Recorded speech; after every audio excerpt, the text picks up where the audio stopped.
On Dravaris, 9. Even names didn't survive the wind. The air was sharp with copper grit and ash, so dry it peeled skin and rusted steel in the same breath. Heat shimmered from the ground like a mirage, warping the hard edges of the colony's bones. Steel walkways, scorched machinery, chain-linked fences patched with crystal wire. Nothing was new. Nothing was soft. Here, everything cracked or corroded, people included. She lay against the base of a livestock enclosure, half submerged in a pit of churned sludge and slag runoff, unmoving. Her knees were drawn to her chest, her arms wrapped tightly around them as if holding herself in. Mud clung to her like a second skin, dried in ridged flakes across her back and caked thick behind her knees. The rags on her body barely counted as clothing, once white, now stained beyond memory. Her hair, long, white, once luminous, hung in knotted ropes down her back, streaked with filth. Her skin beneath the dirt was green, not sickly but smooth and luminous when clean, a rare shade in the galaxy. But it had been so long since she'd seen it reflected in anything but dirty puddles that she no longer believed it mattered. People passed her. They didn't stop. They never did. A few paused just long enough to sneer or spit. She's still breathing? Probably just another stray. Let her rot. Damn waste of protein. Should have culled her with a rest. They called her it rat garbage. On Dravaris, 9. Those words weren't slurs. They were policy. She didn't flinch. Didn't lift her head. Didn't blink. Stillness was a kind of survival. The more she looked like waste, the less likely someone would decide to claim her. Once, a voice had called her Leah. It might have been her mother's. Or maybe she made it up just to feel less hollow. Above her, a drone hummed lazily in a circular pattern, its red sensor light scanning for movement. It paused when it reached her, hovered. Then, finding no vital signs strong enough to register, it drifted on, trailing a faint smell of ozone. She might have passed out, or maybe she was only fading. On Dravaris, 9, there was no ceremony for dying. You simply stopped being seen. Then came footsteps. Heavy, measured. They stopped right in front of her. She didn't look up. She'd learned the hard way that looking up led to chains. Or collars. Or worse, offers disguised as mercy. The silence held. She waited for the kick. It didn't come. Instead, the weight shifted beside her. A knee bent. The sound of a coat unfastening. Something thick and dry, canvas, she thought, settled gently around her shoulders. It smelled of machine oil and desert wind. The warmth startled her more than a blow would have. She dared to raise her eyes. The man crouching beside her was human. Tall, weathered. Streaks of gray threaded through short brown hair, and a faded scar curved beneath his jaw like a story no one dared ask about. His boots were battered. His gloves oil-stained. His expression was unreadable. He didn't leer. He didn't speak yet. He just looked at her, not through her, not at her like one might regard an asset, but with something else, something dangerously close to recognition. Finally, he said in a low, calm voice, "Come with me." She stared at him. Her lips parted, but no sound came. She wanted to say no, or why, or what do you want from me? But something in his voice didn't carry threat or ownership. It carried the weight of a man used to being ignored and still choosing to speak. Behind him, a group of off-shift miners had gathered, watching the scene with open disgust. "Hey, Vale," one of them called out. "You adopting garbage now?" The man didn't turn. Another voice laughed, crueler. "That thing probably hasn't bathed since rotation 1. You'll never get that stink out of your shack." Still, the man didn't answer. He held out a hand. She looked at it, trembling. Her body screamed in protest as she tried to rise. Her legs didn't want to work. The crusted mud pulled at her joints like chains. But he didn't rush her. He waited, hands steady in the air like an anchor in a storm. She reached for it. The moment their fingers touched, she expected pain. Pressure. The yank of authority. Instead, he supported her slowly, gently, pulling her up as if afraid she might break. Her knees buckled. She leaned against him out of reflex, breath catching in her throat. Her weight sagged into his side, and she braced for him to recoil. He didn't, even when the filth on her skin smeared onto his shirt. even when the scent of days without food or shelter clung to her like a warning. He steadied her. They walked. No one followed. No one stopped them. The crowd watched with a mix of scorn and boredom, as though witnessing a fool take home a wounded animal not worth saving. She couldn't ask where they were going. She couldn't believe it mattered. In her mind, cages had always come in different shapes. Maybe this one wore a human face. Maybe that coat on her shoulders was just another kind of trap. But she walked with him anyway, because his hand hadn't closed like the others, because his voice hadn't demanded, only invited, because something deep inside her, something small and half-buried, still wanted to believe that not all hands hurt. Above them, the drone from earlier paused mid-flight. Its red sensor light flickered, just once, as if uncertain, or curious, then moved on. And for the first time in as long as she could remember, the girl with no name stepped away from the mud. Not alone. Corin Vale's shelter sat on the edge of the colony, far enough from the mining pits to avoid the worst of the noise, but close enough to feel the tremors when the drills punched too deep. The place was modest, gray walls, a patchy solar array, half-repaired machines leaning against the outside like tired animals. But it was quiet and private. When they arrived, he said nothing, just opened the door and stepped aside to let her in first. Inside, the temperature held steady, controlled by an old thermal loop humming softly behind the walls.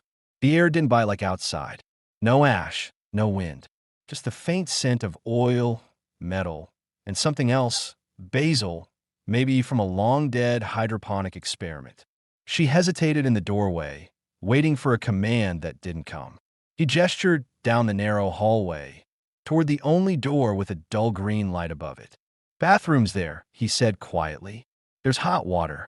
Take as long as you need."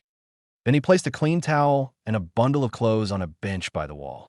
The fabric was soft, worn but washed, folded with care. She stared at it like it might dissolve. "I won't come in," he added. "Just knock if you need anything." And then he left. She stood there for a long time, just breathing, waiting for the trick, the catch, waiting for the part where kindness morphed into control. But nothing happened, so she stepped inside. The door hissed shut behind her, sealing the room. For a moment, she simply stood still, letting the silence wrap around her like a blanket. Her reflection stared back from the tarnished mirror, barely visible beneath the grime on her face. Mud, dry blood, ash. Her white hair hung like ropes.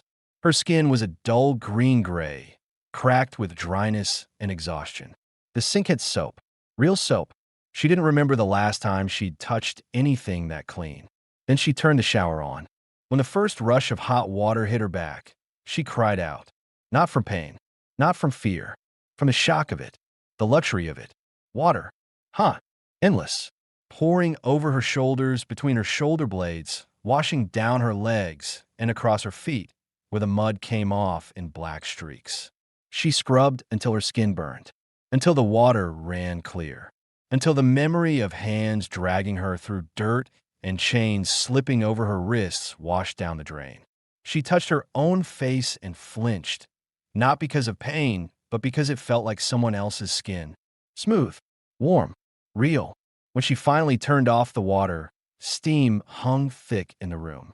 Her hair fell like silk down her back, ghost white and glistening. The reflection in the mirror still scared her, but less than before. She dried herself carefully, like someone assembling something delicate. Then she reached for the clothes. Soft fabric, a neutral gray shirt and dark pants that clung gently to her body. No collar, no markings, nothing that screamed owned. She almost couldn't breathe. "Please," she whispered to no one. "Don't say I'm beautiful." That's always how it starts. Her hand trembled as she opened the door and stepped into the hallway.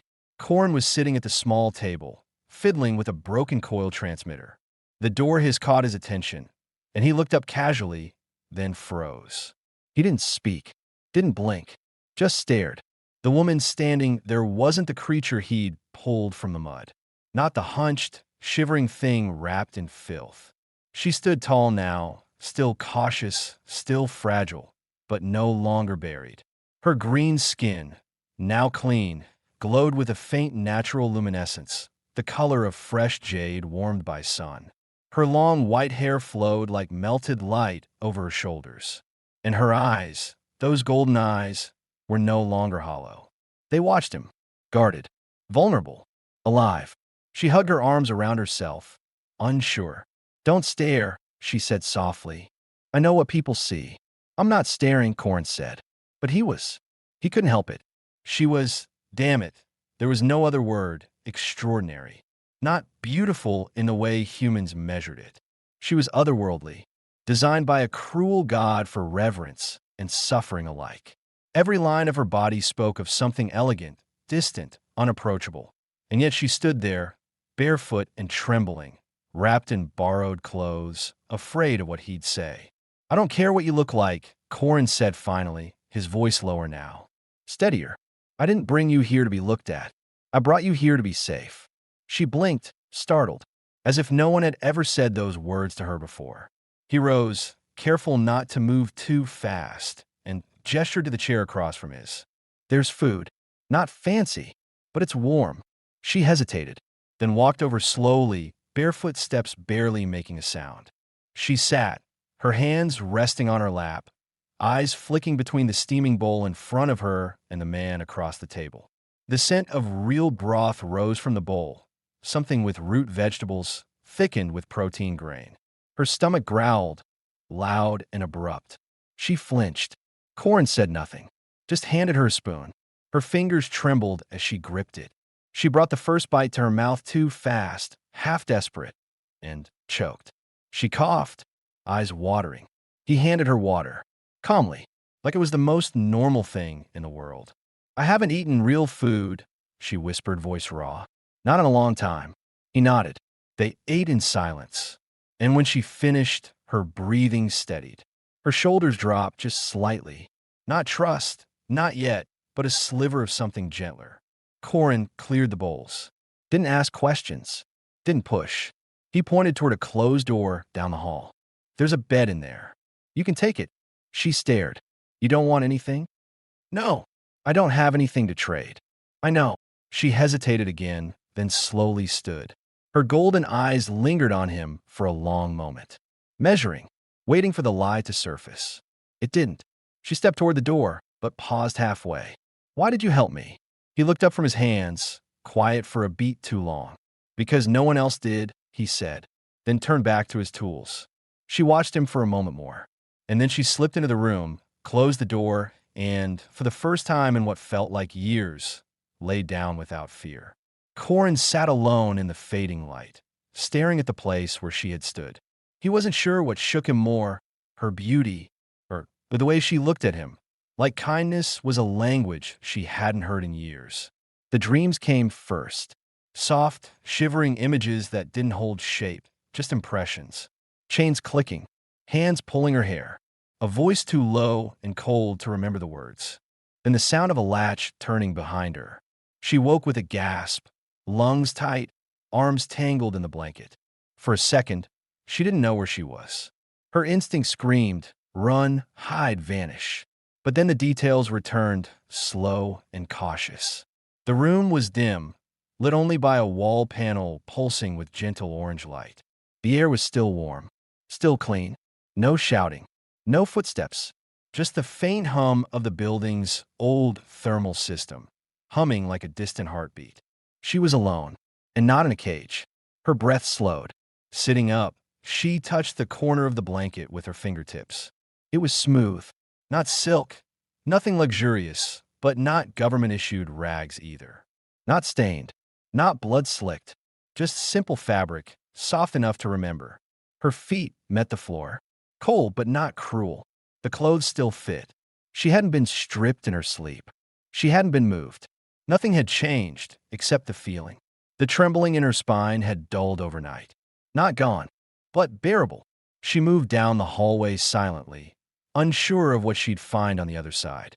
Corin was at the same table as last night, though now it was covered in parts. Machines, coils, servos, circuit boards in various states of decay. A half-assembled mining drone sat disemboweled in front of him, wires like intestines spilling from its shell. His hands were steady, calloused, working with precision. He didn't look up when she entered. just said, "Morning." She hesitated in the doorway. No one had ever said, "Good morning" to her before. The words felt strange in her ears, like a phrase from another lifetime. "Morning," she echoed, voice small. He gestured with a nod toward the kitchen unit. "I made tea. Still hot." She didn't move right away, just watched him for a moment. His focus didn't shift. He didn't ask questions, didn't demand eye contact. No traps. Eventually, she moved to the small counter and lifted the metal cup that waited for her. The scent surprised her. Herbs. Real ones, dried and bitter. Not nutritional paste or hydration packets, but something brewed with care. She sipped. It burned her tongue, just slightly, but the heat settled in her stomach like an anchor. A chair sat opposite Corin.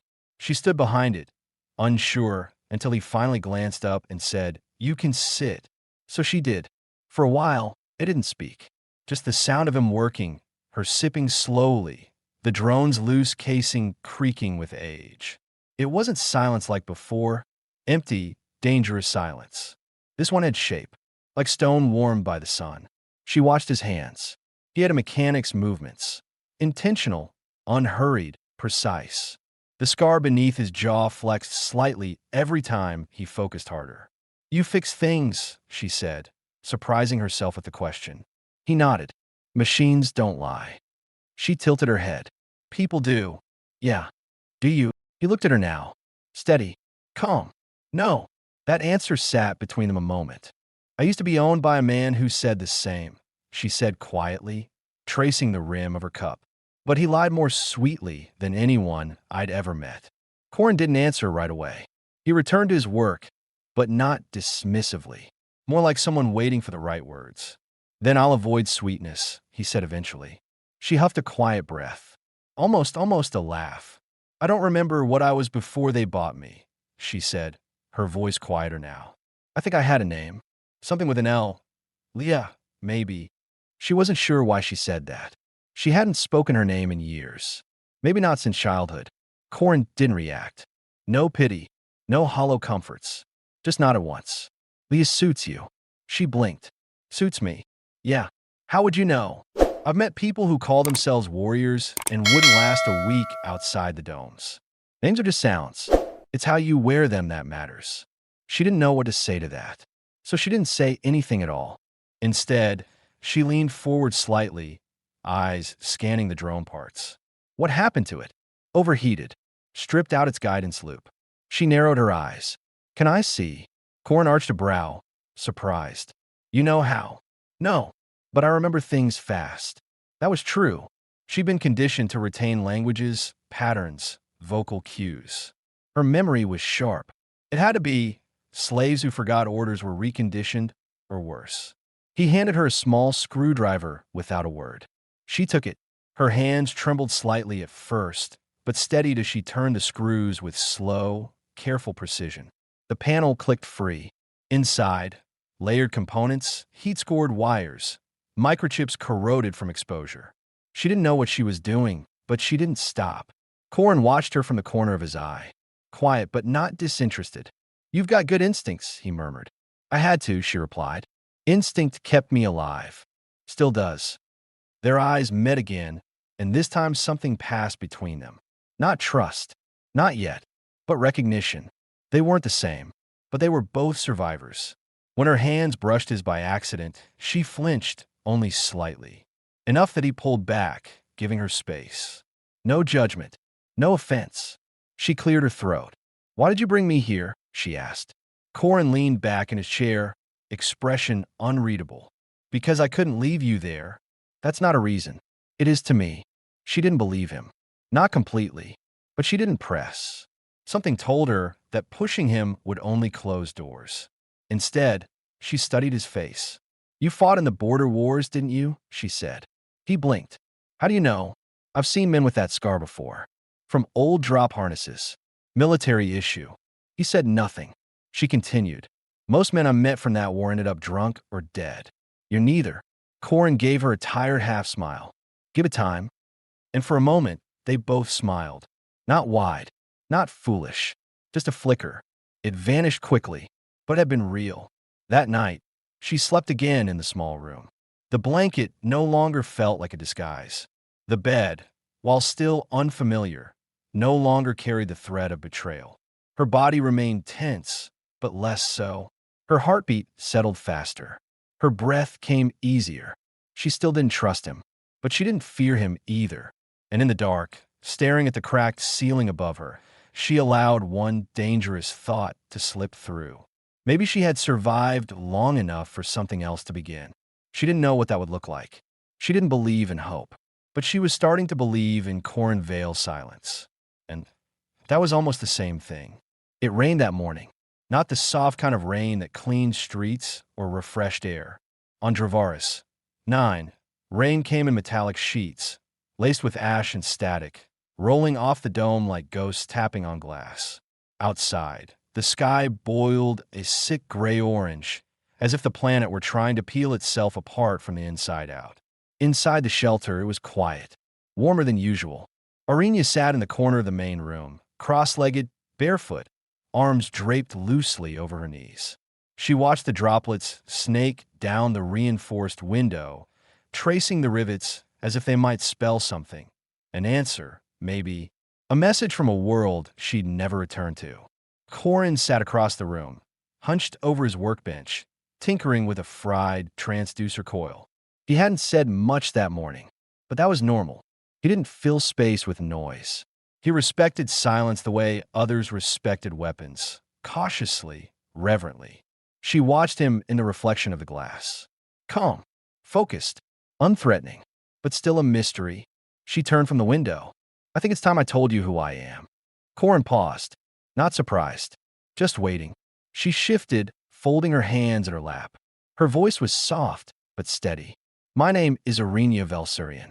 I was born on Elanthus Prime, in the second sky temple of the Velarial caste. He didn't react, not visibly, but something in his posture changed, like the tension in a wire, pulled tight but not yet snapping.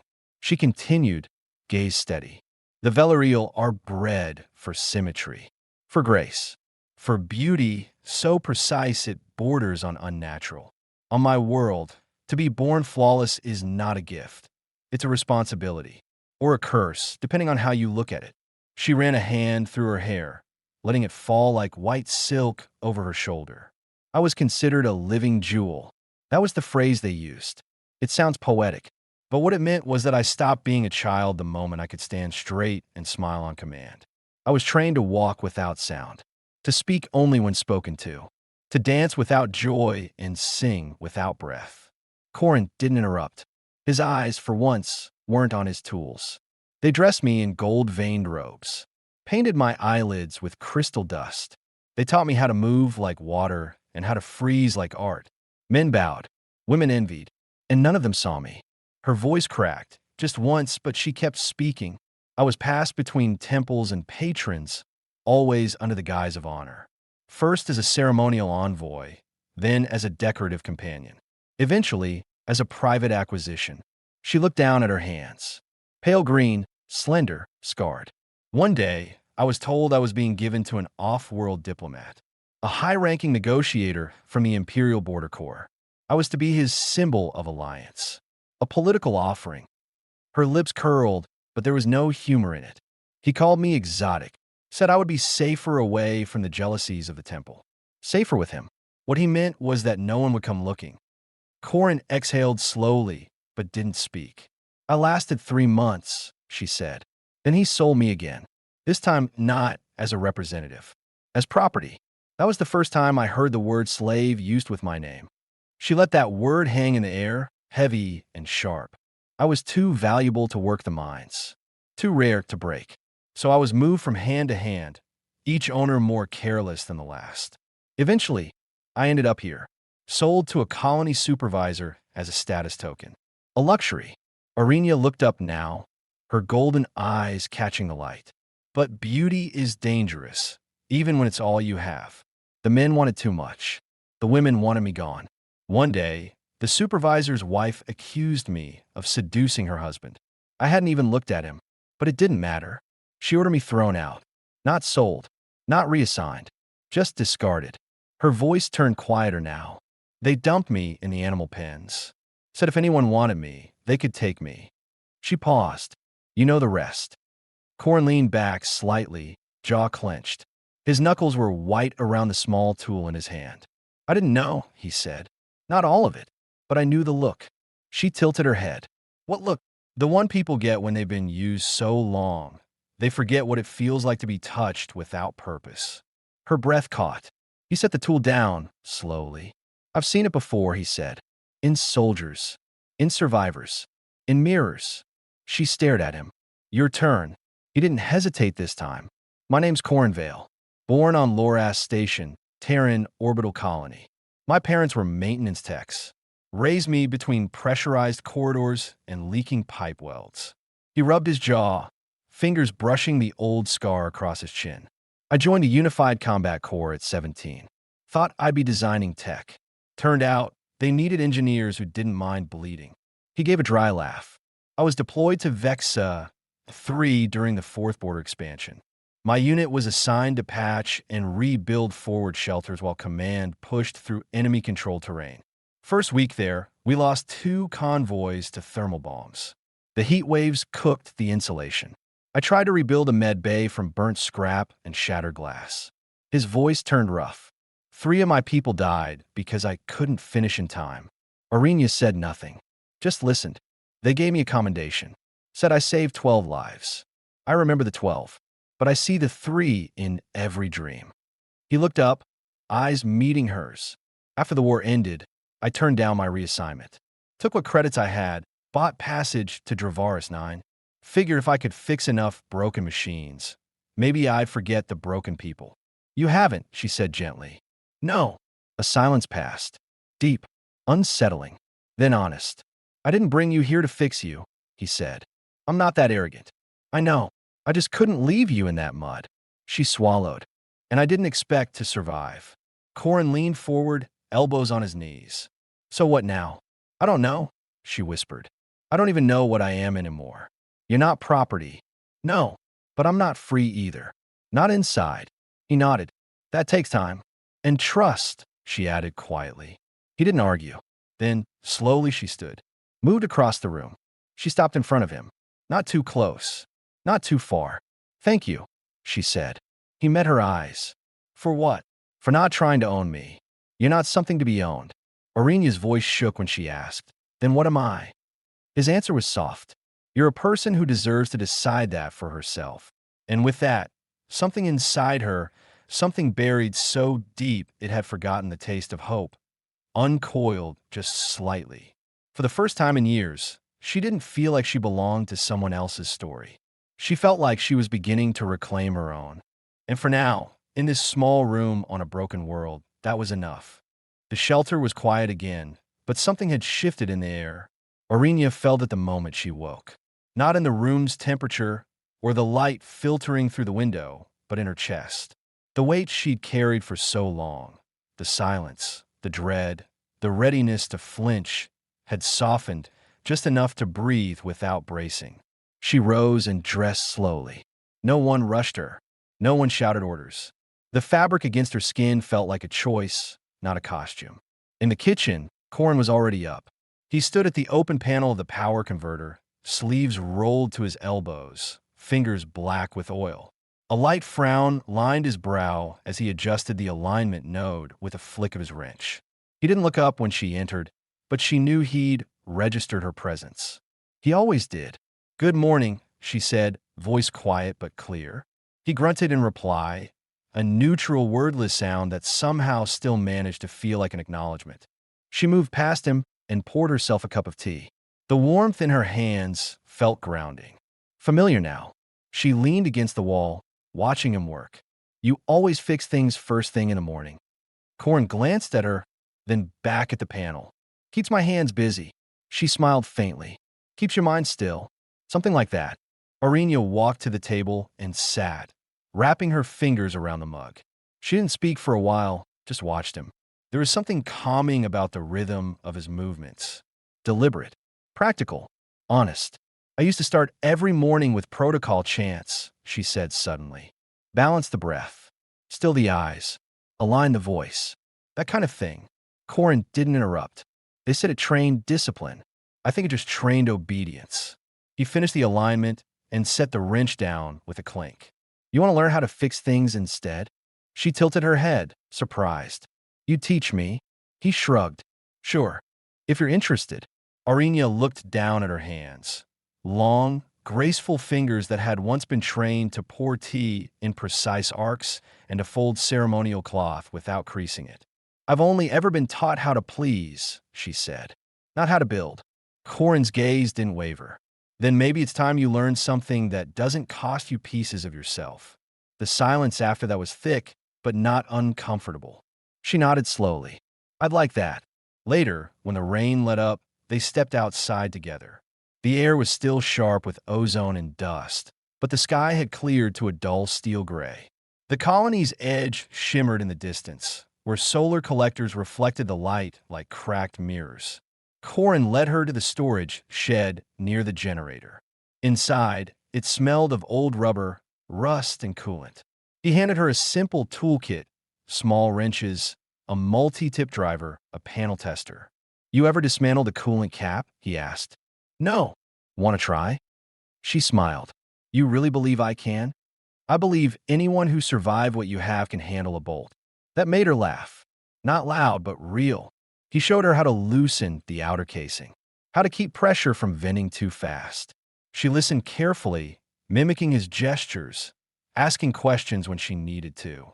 By the time they finished, she was dirty again, hands smudged with grease, a streak of black on her cheek. She didn't care. In fact, she found she liked the weight of the tools in her hands. It felt good to do something. As they walked back toward the shelter, Corin glanced at her. You're quick. I remember patterns, she said. And you don't hesitate. I'm tired of hesitating. That night, she ate with him again, side by side, not across the table. The small things had changed. The way she leaned her elbow casually against the wood. The way he passed her a plate without looking twice. They moved around each other with a quiet rhythm now, like two instruments slowly tuning to the same key. When the lights dimmed and the software of the filtration system signaled night cycle, Corin stood and stretched. You need anything? He asked. She hesitated. Then, softly, will you stay? Just for a while. He studied her for a moment, then nodded. She didn't return to her room that night. Instead, they sat on the floor near the low heater, backs against the wall. The warmth from the coils spread through the room slowly, humming like a low lullaby. I used to be afraid of the dark, she admitted. Not because of what was in it, but because I'd be alone in it. You're not alone now, he said. She turned to him. Aren't you afraid? That I'm broken? I've never met anyone who wasn't. That stopped her. It landed in her chest and stayed there, solid and true. He didn't move closer, didn't reach for her. So she did. Her fingers brushed his hand, tentative. When he didn't pull away, she let hers rest gently atop his. They stayed like that for a long time. Eventually, she leaned her head against his shoulder. He shifted slightly to accommodate the weight, but didn't speak. His body was solid, warm, present. Hers trembled just a little, not from fear this time, but from release. Touch had always been a weapon in her life, or a demand, or a debt. But this was something else. Safe. She didn't fall asleep right away. Her heart wouldn't let her, but her breathing slowed, her muscles unwound. And when her eyes finally closed, her last thought wasn't about escape or survival. It was this. Maybe healing wasn't something you waited for. Maybe it was something you made, moment by moment, beside someone who didn't ask you to be less than whole. And maybe, just maybe, it started in silence and ended in touch. The mornings had become something else entirely. Not a routine, not yet, but something steady, something gently shaped by choice. Aurenia woke before Corin now, not because she had to, because she wanted to.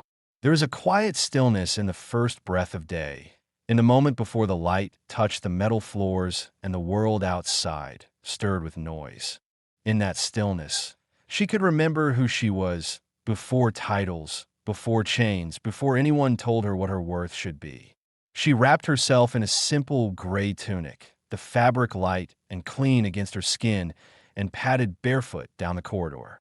The floor was cool, not cold. The shelter always held a quiet warmth, like the building itself was trying to protect something fragile inside. In the small kitchenette, she poured water into the kettle, added herbs she had sorted the day before, dry leaves from a packet Corin had forgotten at the back of a drawer. He didn't use them, but she liked the smell. Sharp, earthy, honest.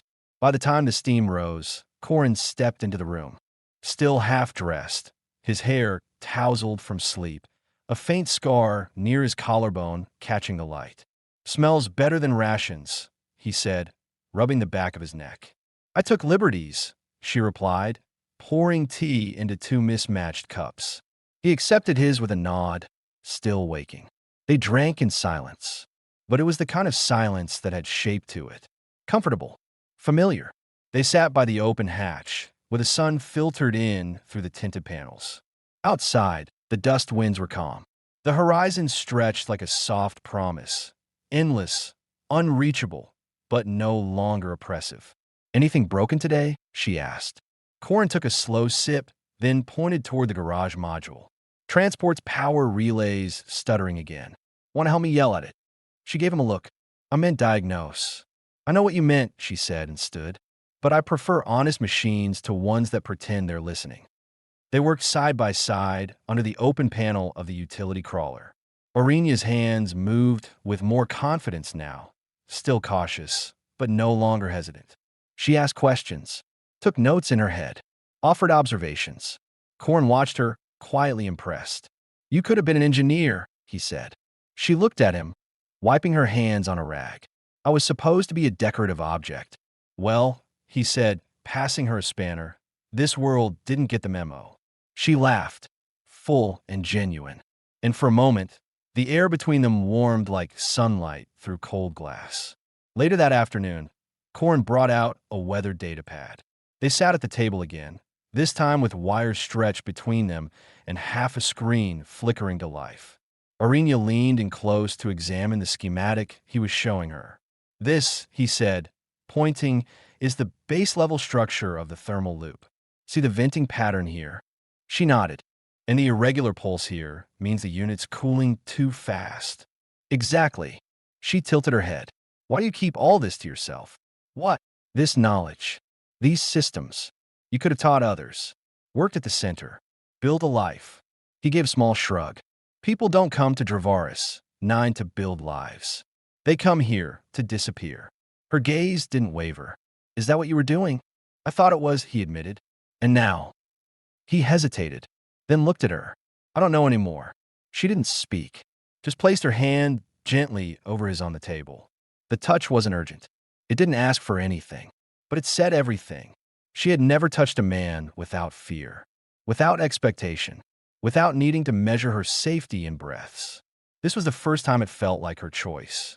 Corin didn't move his hand, just turned his palm slightly, allowing her fingers to settle into his.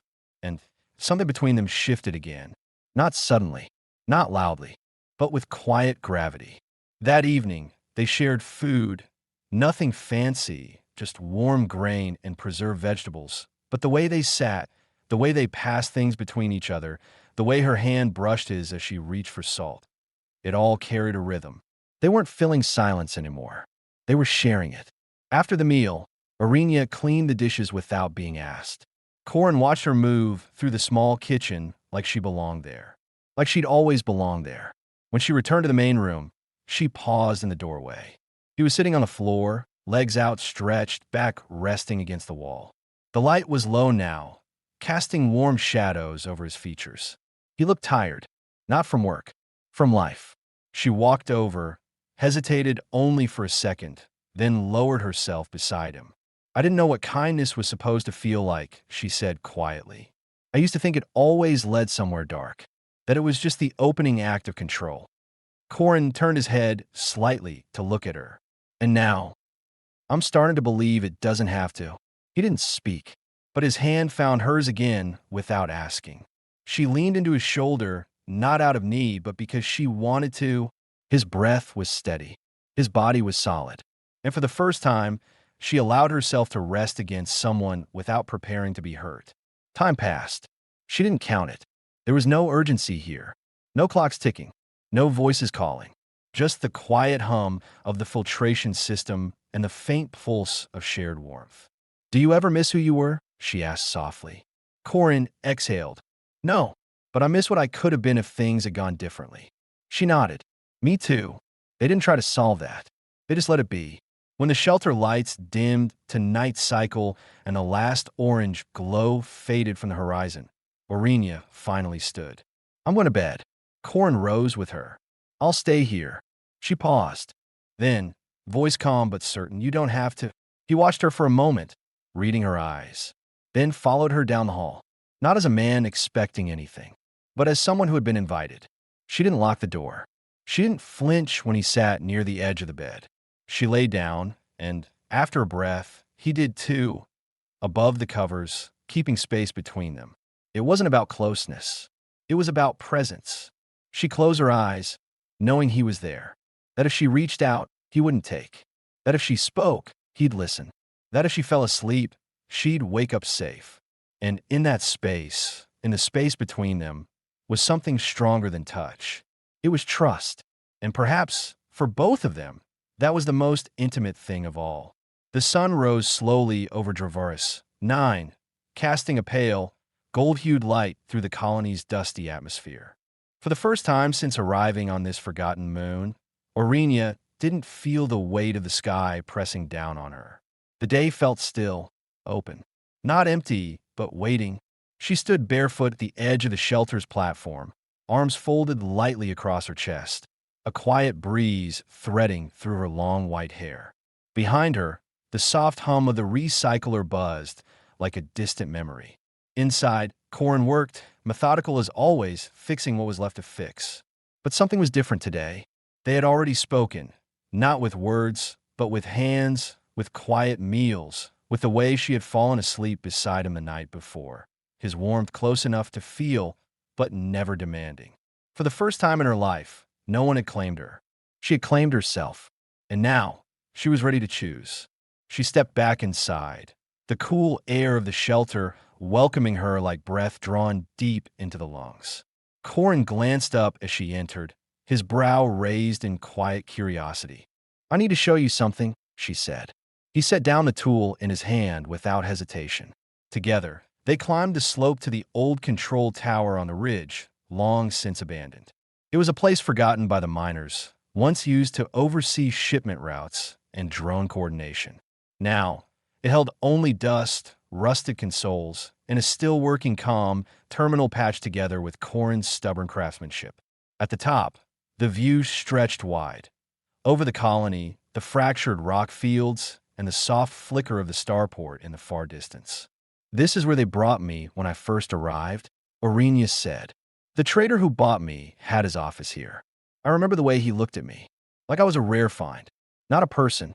Corin didn't interrupt. He knew her silences too well by now. "I thought I'd die here," she continued, "and I almost did. But somehow, I found my way to the mud, and from the mud to you." He turned to face her. "And now, I want to leave this place. Not because I'm afraid of it, but because it's no longer the only place I exist." A small smile tugged at the corner of his mouth. "You sure?" "Yes." "And where would you go?" She turned, eyes locking with his. "With you." For a moment, neither of them spoke.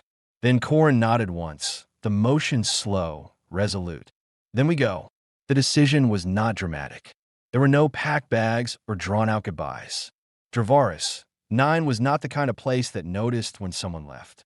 The crawler was repaired, fueled, and loaded with only what mattered: tools, supplies, a few crates of salvage materials, and the two of them. Corin programmed the outbound coordinates manually. Aurenia sat in the co-pilot's seat, her hands brushing over controls like a musician relearning an old instrument. As the engine warmed, she stared out at the dusty horizon. The colony, once a labyrinth of cages and silence, now looked small, insignificant, like the shell she'd finally outgrown. "Ready?" Corin asked. She turned to him, voice clear. "Now I am." The crawler lifted off the pad with a low hum, the engines vibrating through the hull like a heartbeat. Below them, the shelter grew smaller. Then the fence lines. Then the mines. The scars in the earth faded into specks. And then, They were rising toward the stars. For a while, neither spoke. The atmosphere peeled away, revealing the blackness beyond, deep, endless, free. Starlight glimmered on her skin. Corn adjusted their heading. Aurenia simply watched the planet shrink behind them, until it was just another light in the dark. Then she said, I used to dream of escaping. I'd imagine what freedom might feel like. I thought it would feel like running, like wind in my face, like distance. And now, Corn asked. She looked at him. Now it feels like standing still beside someone who won't leave. He didn't say anything, just reached for her hand. She let him take it. Fingers interlaced, steady, not desperate, not afraid, just there. She leaned her head against his shoulder, closing her eyes. Her breath came slow, calm, peaceful. She had no chains left to break, no debts to repay, no past she needed to carry anymore. What she had was this: the open stars, the hum of an engine, and a man who had never asked her to be anything but who she was. That was enough. That was everything. They had lived in stillness for so long. It felt like nature itself had rearranged itself around them. Days passed in quiet harmony, in shared tools, shared silence, shared warmth. Each moment was a thread, gently weaving something neither dared name. Until one day, it was simply there, the thing between them, the thing that had always been building. It began with a touch that lingered too long. Her hand on his back as he reached for a tool, his fingertips brushing her waist as they passed in the narrow hall. The looks lasted longer, the space between them shorter. Breath met breath more often. And then came a night she didn't retreat to her bed. The fire unit cast a low, amber glow across the room. Aurenia sat near it, long legs folded beneath her, hair spilling down her back like liquid silver. Corn was across from her, arms resting loosely over his knees, eyes steady, drawn not to her shape, but to her stillness. She didn't speak at first, just looked at him, head tilted slightly, like she was listening to something only she could hear. Then, finally, have you ever wanted something so quietly it scared you? His throat tightened. Yes, he said. She moved then, not abruptly, but with intention, like a current that had made its decision. She crossed the room slowly, each step soft, deliberate. She stood before him, barefoot, bare-shouldered, vulnerable but sure. He didn't move. She reached for his hand and guided it to her waist. He followed, still silent, as if any sound might shatter the moment. And then she climbed into his lap, not timidly, not passively, but as someone reclaiming her body, her desires, and the right to be more than an ornament. Her thighs settled over his. Her palms cupped his face. Corn froze, not from hesitation but awe. He had never been wanted like this. Not gently, not honestly, not without expectation. Aurenia leaned in until their foreheads touched. Her voice was barely breath. I don't want you to ask if I'm sure. I won't, he said. She kissed him first. It was not soft. It was slow, yes, but not hesitant. It was searching. It was full. It tasted like need, like weeks of restraint unraveling into one honest, desperate truth. His hands slid to her back, palms splayed across the ridges of her spine, and she gasped into his mouth at the feeling of being held, not restrained. She shifted her hips against him, testing, teasing, and when she felt him respond, she let out a sound, low, soft, and full of something ancient and instinctive. Her head tipped back as he kissed her neck, then her collarbone, then the center of her chest. He tried to stay patient. She wouldn't let him. Aurenia guided his hands to her thighs, then over her hips, her body arching beneath every touch like she had been waiting a lifetime to feel this. Her skin flushed deep jade, glowing faintly with the intensity of sensation. She looked down at him from her place, astride his lap, and for a moment, she wasn't a slave, wasn't a survivor, wasn't broken. She was alive, powerful, sensual, his. When she finally took him inside her, it was slow, exquisite. She sank down with her hands braced on his chest, her mouth falling open, eyes fluttering shut. He groaned her name like a secret he'd never spoken aloud before. She moved with slow rhythm, deliberate and sinuous, guiding the pace, owning the moment. Each roll of her hips was a declaration. This is mine. You are mine. He wrapped his arms around her, as if anchoring himself to something he didn't think he deserved. She pressed her forehead to his, her breath catching every time his hands slid down to guide her deeper. "Don't stop," she whispered. "Please don't stop." And he didn't. The world around them disappeared. There was no Dravaris 9, no colony, no past, only the sweat-slicked slide of skin, the stuttering breath between them, the swell of sensation that built and built until she broke apart in his arms, crying out against his shoulder, her whole body trembling from the storm. He followed soon after, gripping her waist as if letting go might undo everything they had built. He groaned in her neck, muffled and low, the sound full of release and reverence. They stayed joined for a long time. No words, no apology for the need they'd unleashed. Only touch, fingers through hair, lips to shoulder, chest to chest, hearts pounding in harmony. Eventually, Orinia pulled back enough to look at him. Her gold eyes were soft, her face flushed, glowing. Her lips parted like she wanted to say something profound, but she didn't need to. Corin cupped her cheek and whispered, "You're the first thing in a long time that's made me feel whole." She smiled and said, "Then I guess we saved each other." She laid her head on his chest, curled around him like gravity itself had shifted. And in the silence that followed, she felt something she never thought she'd know again. Not safety, not survival, but belonging.